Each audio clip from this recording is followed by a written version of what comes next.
The assessment. High Evaluator Zurich stood motionless before the Galactic Federation's Council of Scientific Excellence, their crystalline form refracting light across the Grand Chamber. The preliminary report on Species 7249, humans, had caused unprecedented confusion among the council members. Impossible, declared first speaker Naleth, their neural tendrils writhing in agitation. Your findings must be flawed, High Evaluator. No species could achieve quantum manipulation through such primitive methods. Zurich's crystalline structure pulsed with calm blue light. The data is verified. First speaker. The humans have not only achieved quantum manipulation, but have done so without using the standard developmental path.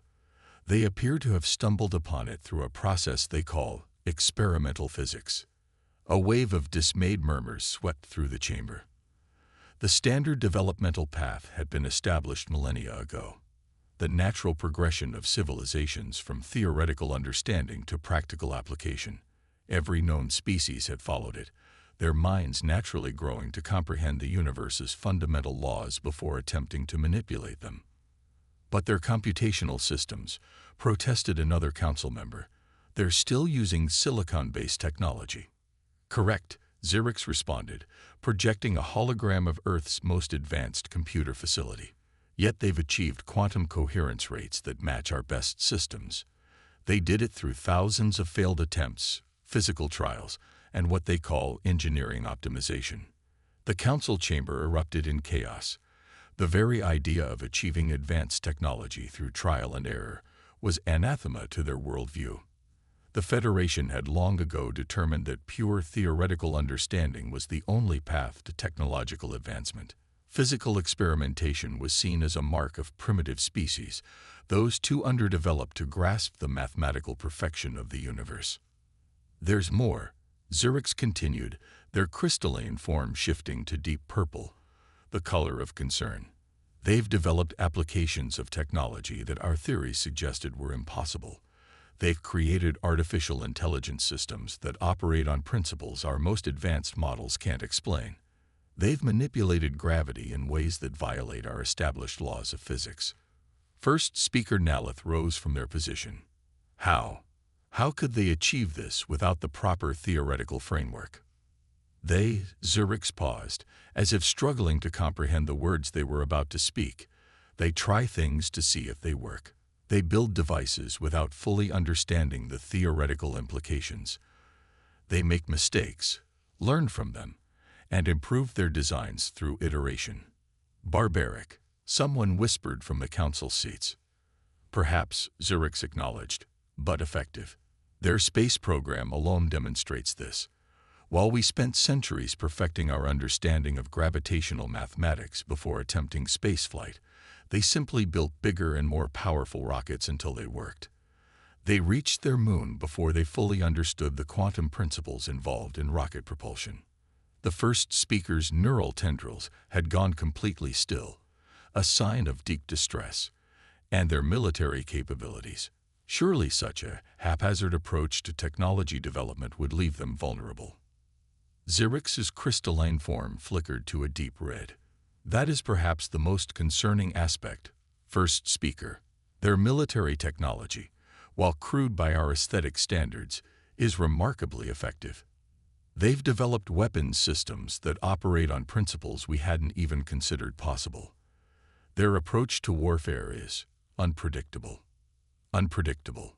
The word seemed to cause physical pain to the first speaker. They adapt. They improvise. They take working technologies and use them in ways their original designers never intended.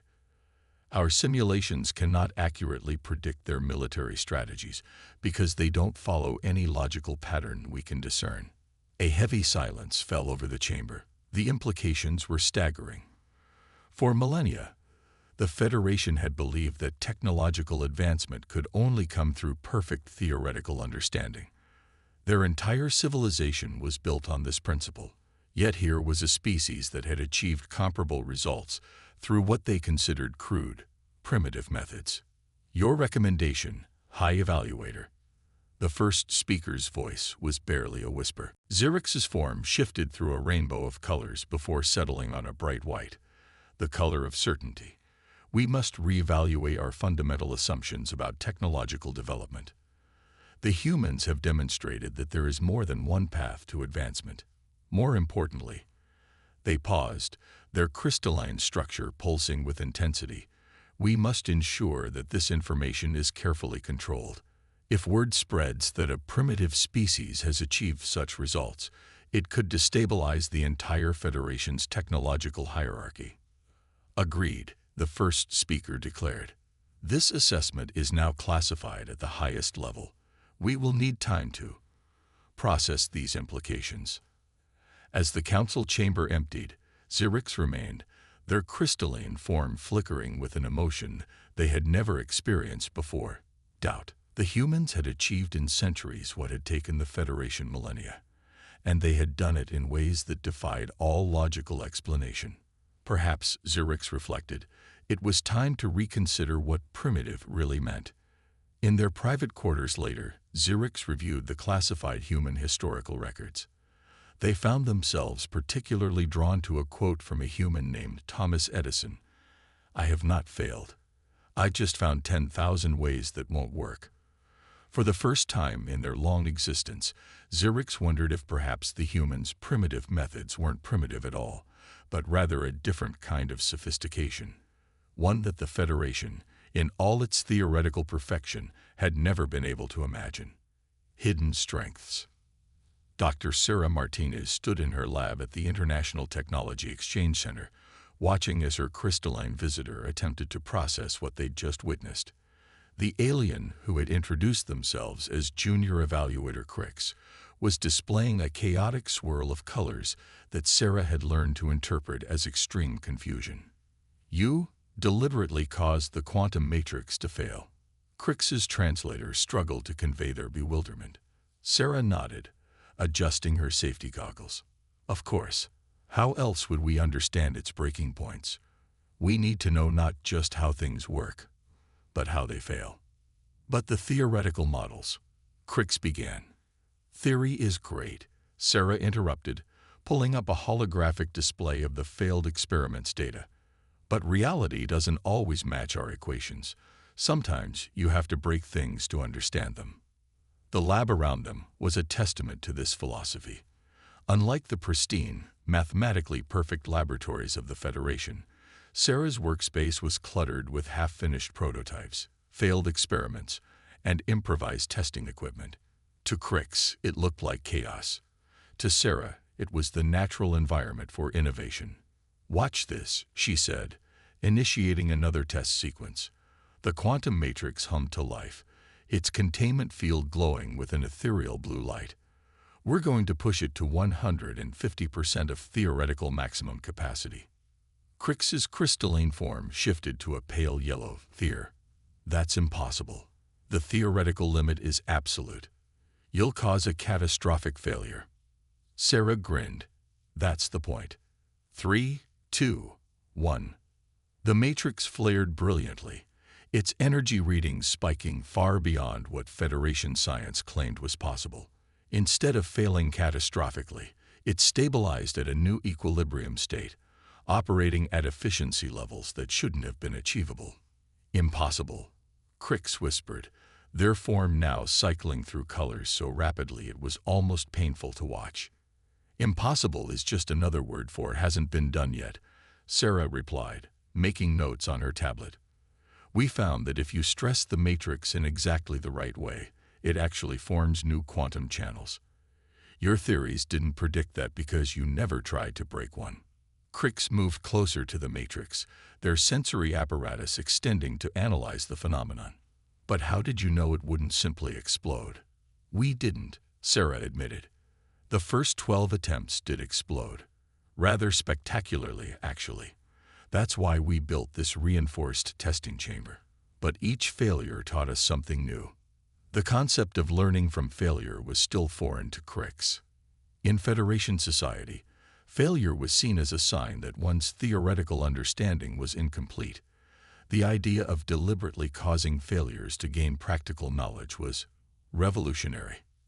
There's more, Sarah continued, pulling up another set of data. Remember that primitive fusion reactor design your people were so confused by last month? We've improved its efficiency by 300% since then. How? Crix's color shifted to deep blue. Intense interest. Trial and error. Lots of error. Sarah laughed. We built hundreds of prototypes. Most of them failed.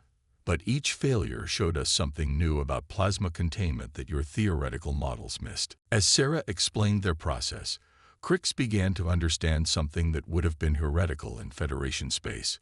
These humans weren't succeeding despite their primitive methods. They were succeeding because of them. Their willingness to fail, to break things, to push beyond theoretical limits, had given them insights that pure mathematical modeling could never provide. You know what the real irony is? Sarah asked, shutting down the quantum matrix. Your people developed incredible theoretical frameworks over thousands of years. But you never tested them against reality.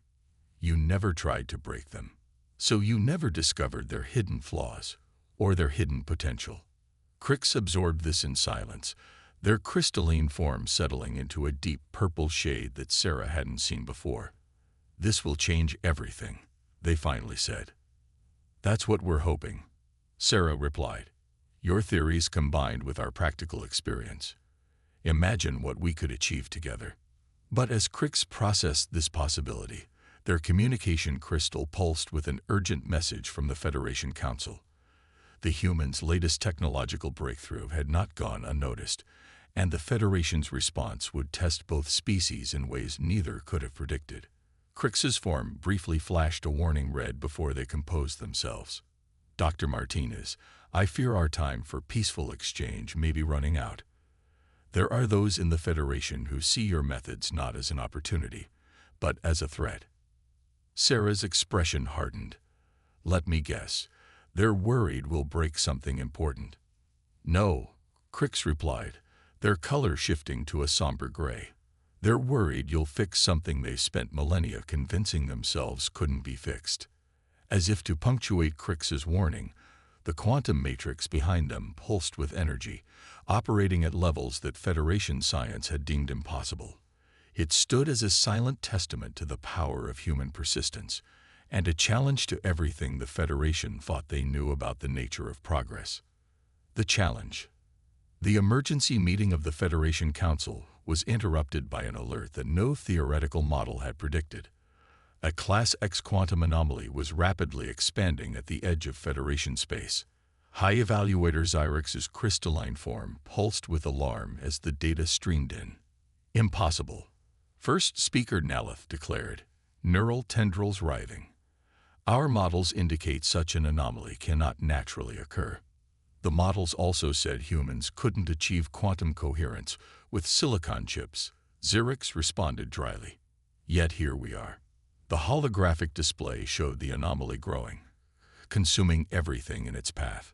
The Federation's most advanced chips hung helplessly at its periphery, their perfect theories useless against this unprecedented threat. The anomaly will reach the Centauri colonies in 48 hours, announced a senior scientist. Our simulations show no possible solution within established physical laws.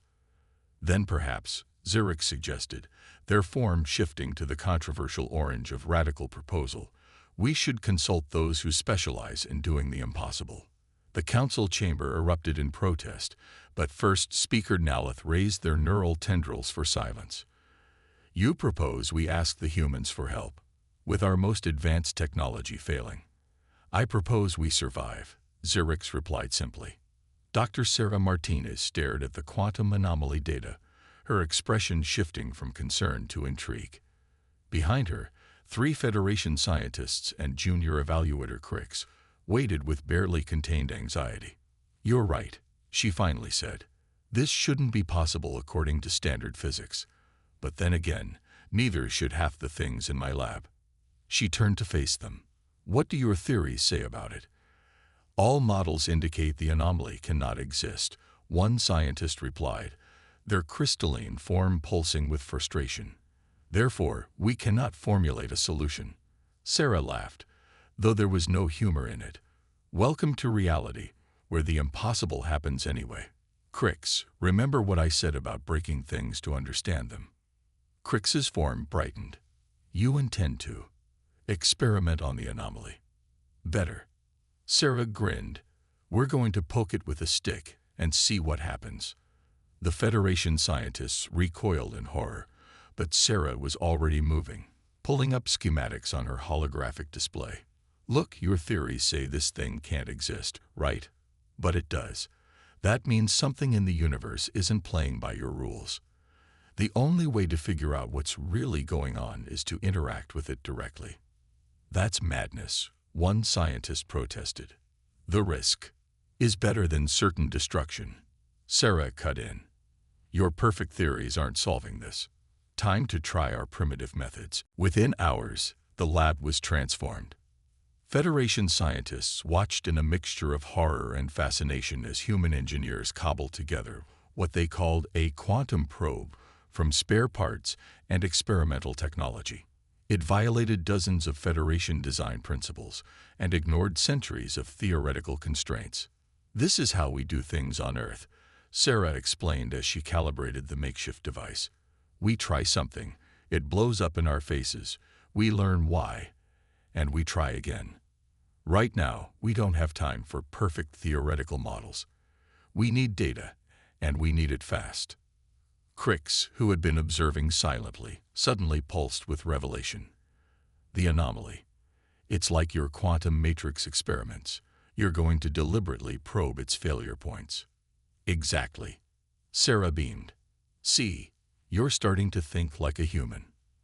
The Federation scientists huddled together, their forms synchronizing in distress as they watched humans prepare to launch the probe. Everything about this violated their most basic principles of scientific advancement. Yet they couldn't deny that their own methods had failed completely. Launch in 5 minutes, Sarah announced. She turned to the Federation scientists. Look, I know this goes against everything you believe in, but sometimes understanding comes from doing, not just thinking. Sometimes you have to be willing to fail spectacularly to succeed brilliantly. As the countdown proceeded, Crix moved closer to Sarah. What if it doesn't work? Then we'll try something else, she replied without hesitation. And something else after that. And we'll keep trying until we either solve it or run out of things to try. That's the human way. The probe launched, streaking toward the anomaly on a trajectory that Federation calculations said would result in instant destruction. But instead of disintegrating, it penetrated the anomaly's outer boundary, sending back streams of data that immediately contradicted every Federation model. Look at these readings, Sarah exclaimed. The anomaly isn't just breaking physics, it's operating on principles we've never seen before. This is amazing. Amazing. One of the Federation scientists sputtered. It violates every known law of physics. Exactly. Sarah's eyes sparkled with excitement. Which means those laws are incomplete. This isn't a disaster. It's an opportunity to learn something new. As the probe continued to transmit data, Crix noticed something extraordinary. The Federation scientists, despite their initial horror, were beginning to ask questions. Not about theoretical implications, but about practical observations. They were slowly but surely beginning to think like humans. But even as the first hints of understanding emerged from the probe's data, a new alert flashed across their screens. The anomaly had changed course. It was now heading directly toward Earth. Breaking point. The mood in the International Technology Exchange Center was tense as both human and Federation scientists watched the quantum anomaly's inexorable approach toward Earth. Dr. Sarah Martinez hadn't slept in 48 hours, but her eyes remained sharp as she analyzed the latest data from their makeshift probe. The good news is we know what it is now, she announced to the assembled team. The bad news is we have no idea how to stop it. High Evaluator Zurichs, who had arrived personally after the anomaly changed course, shifted their crystalline form to a questioning purple. Explain. It's a quantum cascade failure, Sarah said, pulling up a 3-dimensional model. Remember how we pushed our quantum matrix past its theoretical limits? Well, someone else did the same thing, but on a massive scale, and they didn't have our safety protocols. Impossible, one of the Federation scientists automatically responded, then caught themselves. After 2 days of working with humans, they were learning to question their assumptions about what was and wasn't possible. The probe data is clear, Sarah continued. This isn't just a natural phenomenon. It's the result of someone trying to harness quantum energy on a stellar scale. But instead of containing the reaction, they created a self-sustaining breakdown of quantum coherence. It's literally unraveling the fabric of space-time. Zirich's form pulsed with realization. The Viridians, they claim to have achieved perfect quantum harmony 3 cycles ago. We dismissed their claims because their theoretical framework was incomplete. Incomplete like ours. Sarah asked pointedly. Point taken, Zirix conceded. But how do we stop it? Sarah turned to the assembled team, human and Federation scientists standing side by side. We need both approaches now. We need your theoretical understanding of quantum mechanics, and we need our practical experience with pushing systems to their breaking point. Neither of us can solve this alone. The next 12 hours were unlike anything either species had experienced. Federation scientists worked alongside human engineers, combining their perfect mathematical models with humanity's brute force experimental approach. They failed repeatedly, spectacularly, but each failure brought new understanding. Look at this, Crix called out, their form glowing with excitement. When we combine your quantum stress testing with our harmonic theory, the cascade begins to stabilize. Sarah finished, seeing the pattern in the data. But we'd need an enormous amount of energy to generate a counter-resonance field. More than Earth's entire power grid could provide, one of the human engineers added grimly. Unless Zyrix's form shifted to the orange of radical proposals again. What if we use the Federation fleet's quantum drives? In theory, if we synchronize them perfectly. Theory isn't enough, Sarah interrupted. We'd need to test it first, and we don't have time to build a scale model. A heavy silence fell over the lab. What they were considering was unprecedented, combining Federation technology with human methodology in a desperate gamble to save Earth. If they failed, they could accelerate the anomaly's effects catastrophically. The Federation Council will never approve this, one of the alien scientists said quietly. The risk of losing our entire fleet. Then we don't ask them, Zirix declared, their crystalline form resolute. You humans have taught me something valuable. Sometimes the correct course of action lies outside the established protocols. Sarah stared at the high evaluator in surprise. You're suggesting we go rogue? That's very human of you. Perhaps that's not entirely a negative trait, Zirix responded, their form showing hints of amusement. The next few hours were a blur of activity. Federation ships, responding to Zirix's direct orders, moved into position around the anomaly. Human engineers worked frantically to modify the ship's quantum drives, breaking through countless safety protocols that Federation scientists had always considered inviolable. This is insanity, one of the Federation captains complained over the comm. These modifications violate every principle of safe quantum manipulation. Welcome to the human race, Sarah replied, typing commands into her console. Sometimes you have to break the rules to save everyone. As the anomaly approached the outer edges of the solar system, their jury-rigged solution was ready. 50 Federation ships, their quantum drives modified far beyond their design specifications, surrounded the phenomenon in a precise geometric pattern that had taken both human computers and Federation minds to calculate. If this works, Sarah said, her finger hovering over the activation control, we'll have proof that our species can achieve more together than either could alone. And if it doesn't work? Crix asked. Then at least we'll fail spectacularly, she replied with a grim smile. Ready? Around the room, humans and Federation members alike signaled their agreement.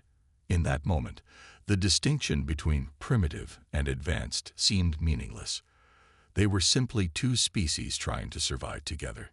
Sarah took a deep breath, initiating quantum resonance cascade in 3, 2, 1. She pressed the button, and the fate of both Earth and the Federation hung in the balance. Evolution. The combined quantum resonance pulse from 50 Federation ships lit up space like a new sun. For one heart-stopping moment, the anomaly seemed to grow larger, swallowing the energy being poured into it. Then, almost imperceptibly at first, it began to contract. "It's working," Sarah shouted, her eyes fixed on the readings streaming across her display. The quantum cascade is reversing. Around her, humans and Federation scientists watched in amazement as their impossible solution succeeded. The anomaly continued to shrink, its deadly effects diminishing as the modified quantum drives forced it to collapse in on itself. "Fascinating," Zurich observed, their crystalline form shifting through colors of wonder and satisfaction. "The practical application exceeded our theoretical predictions by 47%. "That's because we didn't just rely on predictions," Sarah replied, allowing herself to finally relax. "We combined your understanding of quantum mechanics with our experience in pushing systems to their limits. Neither approach alone would have worked." The Federation ships maintained their positions for another 6 hours, containing and diminishing the anomaly until it finally winked out of existence. As the last traces disappeared, a cheer went up from the human staff in the control room. Even the Federation scientists were displaying colors of celebration, their crystalline forms sparkling with unprecedented patterns. 1 month later, the International Technology Exchange Center had changed dramatically. Where once there had been a clear division between the pristine Federation laboratories and the cluttered human workshops, now the spaces had begun to merge. Federation scientists worked alongside human engineers, combining theoretical precision with practical experimentation.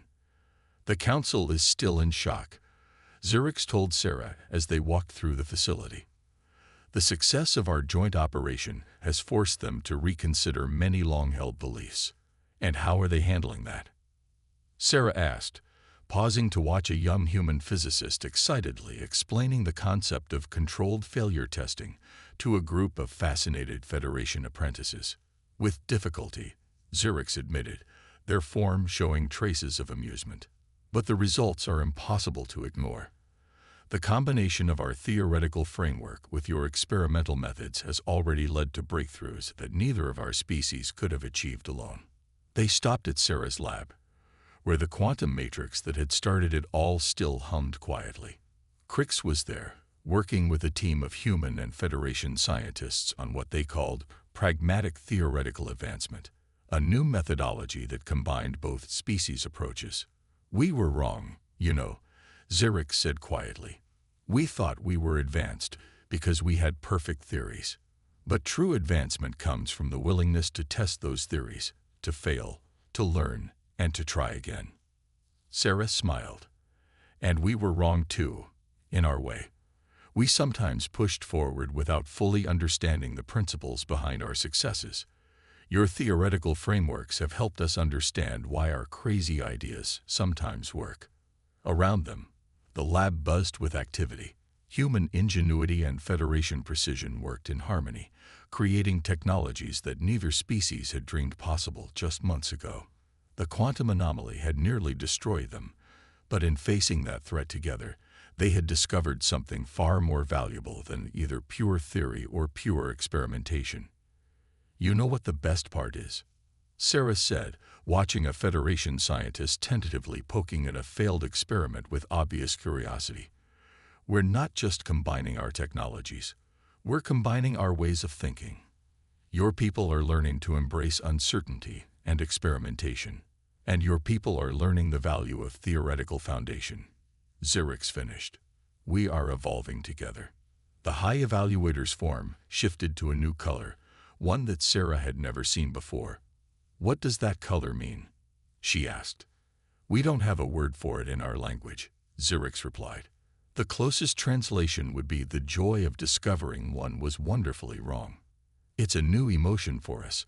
Like many things, we learned it from humans." As if to punctuate their words, an explosion rocked a nearby testing chamber, followed by excited voices speaking in both human and Federation languages, all discussing what they had learned from the failure. Sarah and Zerix exchanged glances, one with a grin, the other with a shimmer of crystalline amusement. The Federation Council wants to establish joint research centers on 12 more worlds, Zerix announced. They believe that the combination of our approaches represents the next stage in scientific advancement. Not bad for a primitive species, huh? Sarah teased. Zerix's form rippled with what Sarah had learned to recognize as laughter. Perhaps we need to redefine what we mean by primitive and advanced. After all, any species that can turn their own mistakes into a methodology for success is far from primitive. Together, they watched as human and Federation scientists continued their work, no longer separated by prejudice or pride, but united in their quest to understand the universe. One theory, one experiment, one spectacular failure, and one breakthrough at a time.